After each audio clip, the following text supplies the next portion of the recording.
नमस्कार दोस्तों, स्वागत है आपका मेरे चैनल पे। दोस्तों, जैसा कि आप जानते हैं कि साउथ कोरिया अपने KF-21 फाइटर जेट का अभी प्रोटोटाइप सामने लाया है और इसे अक्सर फिफ्थ जनरेशन फाइटर जेट कहा जाता है। जबकि दोस्तों ये पूरी तरह से स्टेल्थी नहीं है, इसके अंदर इंटरनल वेपन बे नहीं है और इसका कंपैरिजन हमारे AMCA के साथ में किया जाता है जो कि एक फिफ्थ जनरेशन फाइटर जेट है। तो ऐसे में KF-21 फाइटर जेट का कंपैरिजन हमें हमारी नेवी के लिए बनाए जाने वाले twin engine deck based fighter jet के साथ में करना चाहिए, क्योंकि दोस्तों उसके अंदर भी इंटरनल वेपन बे नहीं है और वो कुछ हद तक स्टेल्थी फाइटर जेट है। आज इसी के ऊपर बात करेंगे। चलिए दोस्तों शुरू करते हैं। तो दोस्तों, साउथ कोरिया का जो KF-21 फाइटर जेट है, इसका जब ब्लॉक 2 वर्जन आएगा तो उसके अंदर कई ऐसे फीचर होंगे जो स्टेल्थ फाइटर जेट में होते हैं और फिफ्थ जनरेशन फाइटर जेट में होते हैं। लेकिन अभी इसका कंपैरिजन AMCA के साथ में करना बिल्कुल ही गलत है। लेकिन दोस्तों, अभी जो हमारा twin engine deck based fighter jet navy के लिए बनाया जा रहा है, तो इसके अगर फीचर्स की बात करें तो इसके अंदर लो फ्रंटल क्रॉस सेक्शन एरिया है, साथ ही एज एक्सटेंशन है, शार्प एज फ्रंटल फ्यूसिलेज इसकी है और इसके अलावा इसके अंदर डाइवर्टलेस सुपरसोनिक इनलेट भी दी गई है, जिसकी सहायता से दोस्तों ये एक फिफ्थ जनरेशन फाइटर जेट के ज्यादा करीब है। बस इसके अंदर एक इंटरनल वेपन बे नहीं है जिसके अंदर हथियार छुपाए जाते हैं और वो बाहर से नहीं दिखाई देते। और साथ ही दोस्तों ये भी देखना जरूरी रहेगा कि इसके avionics mission computer cockpit display system कहां से लिए जाते हैं। वे LCA MK2 प्रोग्राम के ऊपर आधारित होंगे या फिर AMCA प्रोग्राम से लिए जाएंगे।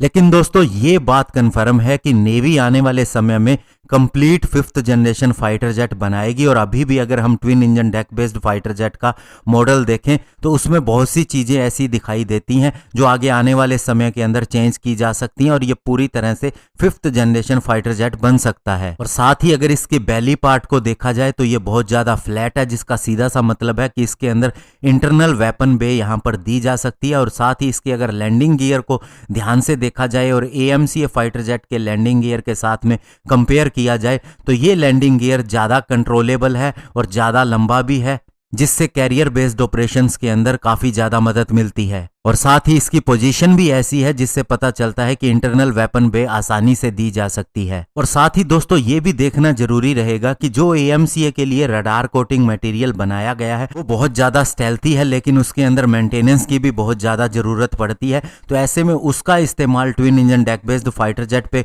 कोटिंग करने में किया जाएगा या फिर उसकी जगह पर कोई हल्का मटेरियल यूज किया जाएगा, ये देखना जरूरी रहेगा। और साथ ही AMCA के लिए अभी बहुत सी चीजों की डेवलपमेंट हो रही है, avionic sensor data fusion net centric warfare और अन्य कई चीजें। तो ऐसे में उनका इस्तेमाल इसके अंदर किया जाएगा या नहीं, इसमें अभी भी संशय है। और साथ ही किन किन टेक्नोलॉजीज का इस्तेमाल तेजस MK2 के अंदर किया जाएगा, ये भी देखना जरूरी रहेगा। और इसके अलावा AMCA की कैनोपी के ऊपर एक अलग तरह की मेटालिक कोटिंग की जाएगी जो कि इंडियम टिन ऑक्साइड की जाएगी, जिससे रडार वेव को रिफ्लेक्ट करने में मदद मिलेगी और इसी का इस्तेमाल twin engine deck based fighter jet में भी किया जाएगा, ये ADA ने कंफर्म किया है। और कुल मिलाकर हम ये बात कह सकते हैं कि 2030 तक हमारे पास फिफ्थ जनरेशन फाइटर जेट की सारी टेक्नोलॉजी आ जाएगी। तो हम AMCA तो पूरी तरह से फिफ्थ जनरेशन फाइटर जेट बनाएंगे ही, लेकिन दोस्तों twin engine deck based fighter jet का जो दूसरा वेरिएंट आएगा उसे भी पूरी तरह से स्टेल्थी बना सकते हैं।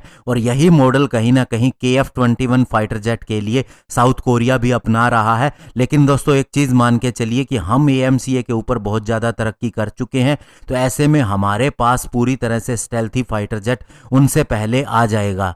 और सबसे बड़ी बात, हमारे पास एक स्टेल्थ नेवल फाइटर जेट भी होगा, और जबकि साउथ कोरिया के पास ऐसा होगा या नहीं ये देखना रहेगा। धन्यवाद। जय हिंद।